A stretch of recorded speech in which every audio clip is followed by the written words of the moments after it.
الشيطان الرجيم بسم الله الرحمن الرحيم ألم تر أن الله يعلم ما في السماوات وما في الأرض ما يكون من نجوى ثلاثة إلا هو رابعهم ولا خمسة إلا هو سادسهم ولا أدنى من ذلك ولا أكثر إلا هو معهم أينما كانوا ثم ينبئهم بما عملوا يوم القيامة إن الله بكل شيء عليم ألم تر إلى الذين نهوا عن النجوى ثم يعودون لما نهوا عنه ويتناجون بالإثم والعدوان ومعصية الرسول وإذا جاءوك حيوك بما لم يحيك به الله ويقولون في أنفسهم لولا يعذبنا الله بما نقول حسبهم جهنم يصلونها فبئس المصير.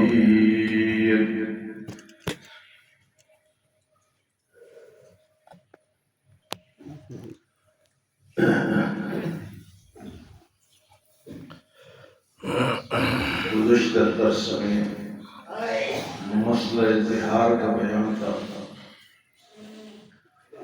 آج اللہ تعالیٰ کے علم، اللہ تعالیٰ کی قدرت اور اللہ تعالیٰ کے عالم الغیب و حاضر ناظر ہونے کا بیان ہے. فرمایا کہ علم ترى ان اللہ، کیا تم نے نہیں دیکھا کہ بے شک اللہ تعالیٰ یعلم ما فی السماوات و ما فی الارض، جانتا ہے جو کچھ آسمانوں میں اور جو کچھ زمین میں، سب اللہ جانتا ہے.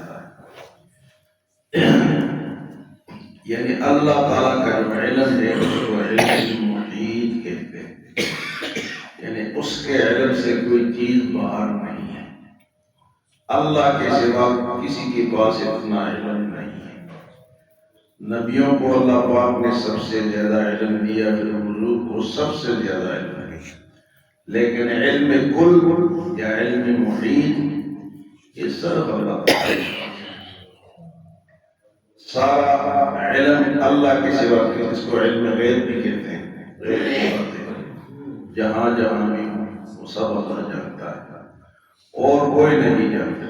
نبیوں کو جو علم دیا ہے اس کو علم عطائی کہتے ہیں. علم عطائی اللہ کا عطا کرتا، اور اللہ تعالیٰ کا جو علم ہے وہ علم ذاتی کا اپنا علم ہے، اس کو کسی نے دیے نہیں، باقی اللہ نے سب کو دیا.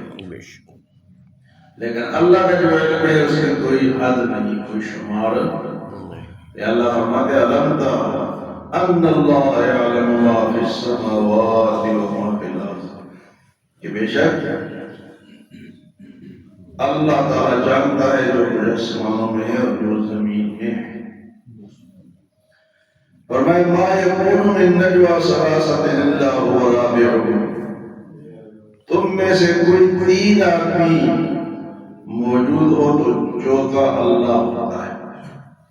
ما یکون من نجوى ثلاثة الا هو رابعهم، تین آدمی ہیں، مرد ہیں، عورتیں ہیں، بچے ہیں، تین ہیں، تو وہ یہ نہ سمجھے کہ ہم تین ہی ہیں، چوتھا ان کے ساتھ اللہ ہوتا ہے. ما یکون من نجوى ثلاثة الا هو رابعهم، اور فرمایا ولا خمسة الا هو سادسهم، اور جہاں کہیں 5 آدمی ہوتے ہیں تو چھٹا ان کے ساتھ اللہ ہوتا ہے. تو وہ 6 بھی یہ نہ سمجھے کہ ہماری گفتگو کوئی نہیں سن رہا، ہماری باتیں کوئی نہیں سن رہا، چھٹا ان کے ساتھ اللہ ہے.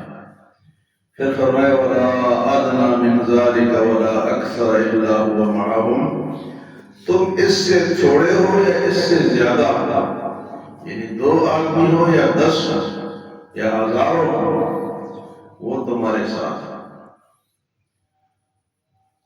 ولا ادنى من ذلك، ان سے کم لوگ ہوں ولا اکثر من ذلک الا هو معهم، وہ تمہارے ساتھ اینما تکونوا، تم جہاں کہیں بھی۔ یہ عقیدہ اگر مسلمان کے سمجھ میں آ جائے کہ بھئی میں جدھر بھی ہوں میرے ساتھ اللہ موجود ہے، تھوڑے لوگ ہوں زیادہ ہوں کم ہوں، تو وہ اس عقیدے کی برکت سے گناہ سے بچ جائے۔ وہ کہے کہ بھئی یہ کام میں نہیں کرتا، وہ کہتے ہیں کہ کیمرے کی آنکھوں میں دیکھتی ہو، کیمرے کو چھوڑو، اللہ تعالیٰ تمہارے ساتھ ہر وقت۔ یہ عقیدہ ہمارے سمجھ میں آ جائے بھی سارے گناہ ختم ہو جائے، اور وہ دیکھ رہا ہے اس کے سامنے ہے سب، ایک آدمی ہو، دو ہو، زیادہ ہوں، ہزاروں ہو، لاکھوں ہو، کروڑوں ہو، اربوں ہو، اللہ ان کے ساتھ، اللہ سے کوئی بندہ چھپا ہوا نہیں ہے۔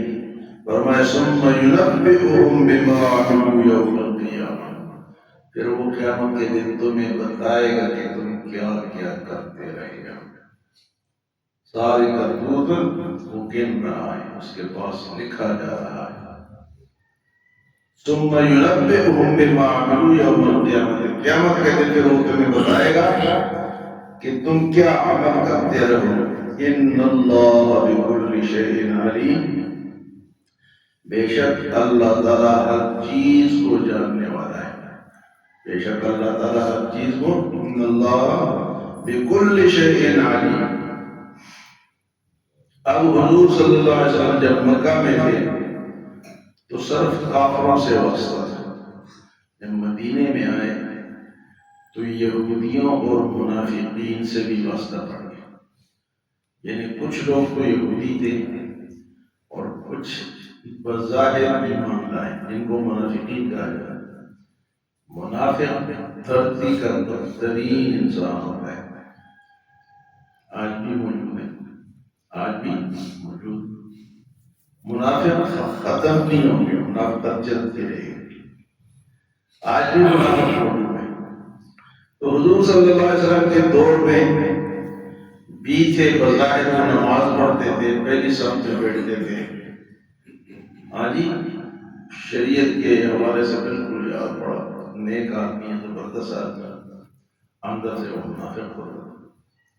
تو ان کے بارے میں کہ وہ آپس میں سرگوشی کرتے تھے، مشورہ، دو آدمی بیٹھ کے یا تین آدمی بیٹھ کے سر ملاتے تھے، کس لیے؟ تاکہ مسلمانوں کو تکلیف ہو کہ بھئی یہ ہمارے بارے میں کچھ کہہ رہے ہیں۔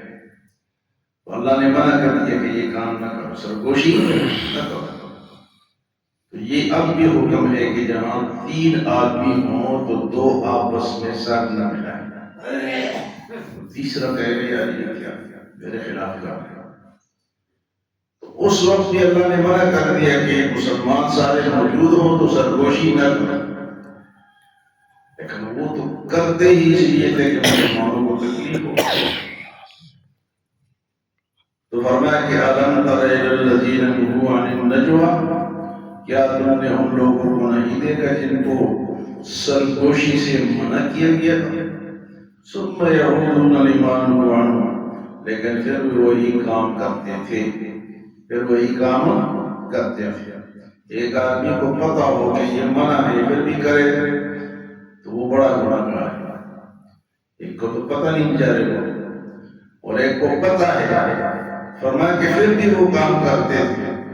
وَيَتَنَاجَوْنَ بِالْإِثْمِ وَالْعُدْوَانِ وَمَعْصِيَتِ الرَّسُولِ، اور ان کی سرگوشی یا ان کا مشورہ کیا ہوتا تھا؟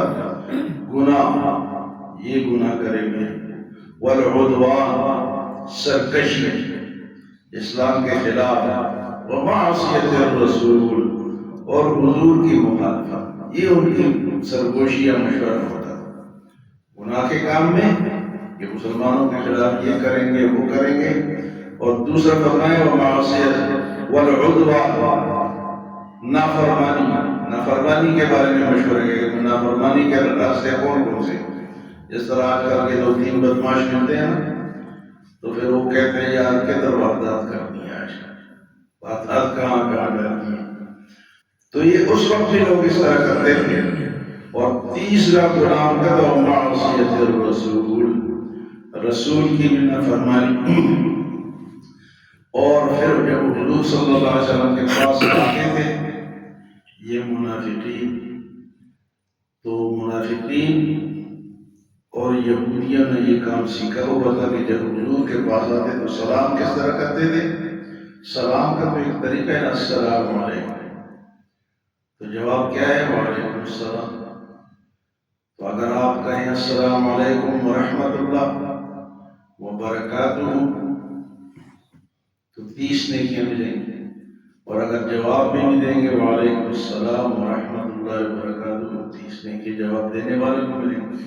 یہ تو ہے اسلام کا طریقہ۔ وہ خبیث کیا کرتے ہیں؟ السلام علیکم، السلام علیکم، آہستہ سے کہتے تھے السلام علیکم، یعنی حضور کو صحابہ کو کہے تم پر موت ہو۔ ایک تو السلام ہے نا، ایک السلام، لام درمیان میں نہ لاؤ تو اس کا نہیں مانا بنتا۔ تو اللہ پاک کو سنتے تھے، تو اللہ نے یہاں ان کا ذکر کیا کہ وہ سلام کس طرح کرتے ہیں۔ وَإِذَا جَاءُوكَ حَيَّوْكَ، اور جب آپ کے پاس آتے تھے اور سلام کرتے تھے بِمَا لَمْ يُحَيِّكَ بِهِ اللَّهُ، اس طرح سلام کرتے تھے جس طرح اللہ نے نہیں بتایا۔ وَيَقُولُونَ فِي أَنْفُسِهِمْ، تو السلام علیکم کہنا یہ کوئی بد دعا ہے، اور السلام علیکم کہنا یہ دعا ہے۔ تو اسلام میں دعا دینے انہیں بد دعا دینے کا حکم نہیں ہے، اور سلام انہی الفاظ سے کیا جاتا ہے، آداب اور نوستے اور فلانے اور سنانے اور یہ سب فرق۔ اسلام میں یہ نہیں، لوگ تھوڑا دور کرتے ہیں، منہ سے لفظ نکلتا نہیں ہے، بس یوں کر کے چلے گئے، آداب عرض، فلاں عرض، فلاں عرض، اس کا فائدہ نہیں ہے۔ فائدہ تو ہے السلام علیکم کا، یہ اپنے لیے کچھ کماؤ۔ تو فرمایا کہ آپ کے پاس آتے ہیں تو اس طرح سلام کرتے ہیں جس طرح اللہ پاک نے حکم نہیں دیا۔ اللہ نے حکم اذا حییتم بتحیۃ فحیوا باحسن منها او ردوها، سورۃ النساء میں اللہ پاک فرماتے ہیں وَإِذَا حُيِّيتُم بِتَحِيَّةٍ فَحَيُّوا بِأَحْسَنَ مِنْهَا أَوْ رُدُّوهَا، جب تمہیں کوئی سلام کرے تو تم اس سے بہتر جواب دو، اچھا جواب دو۔ تو یہ وہ کیا کرتے تھے؟ السلام علیکم۔ تو ایک دفعہ حضرت عائشہ رضی اللہ تعالیٰ عنہ نے سن لیا کسی کے سلام، تو آپ نے آگے سے جواب دیا وعلیکم السلام واللعنہ، تم پر موت ہو، تم پر لعنت بھی ہو۔ حضور صلی اللہ علیہ وسلم نے سن لیا، آپ نے فرمایا عائشہ بد دعا نہ دو، آپ نے بس جو انہوں نے کہا اتنا ہی جواب دو۔ اگر انہوں نے السلام علیکم کہا تو تم بھی کہو السلام علیکم، تم بھی اتنا ہی جواب دو۔ دیکھو اللہ کے نبی نے کیسے اپنی بیوی سے کہا کہ لعنت نہیں بھیجنی، بد دعا نہیں۔ تو فرمایا کہ یہ ان کے سلام کا طریقہ تھا۔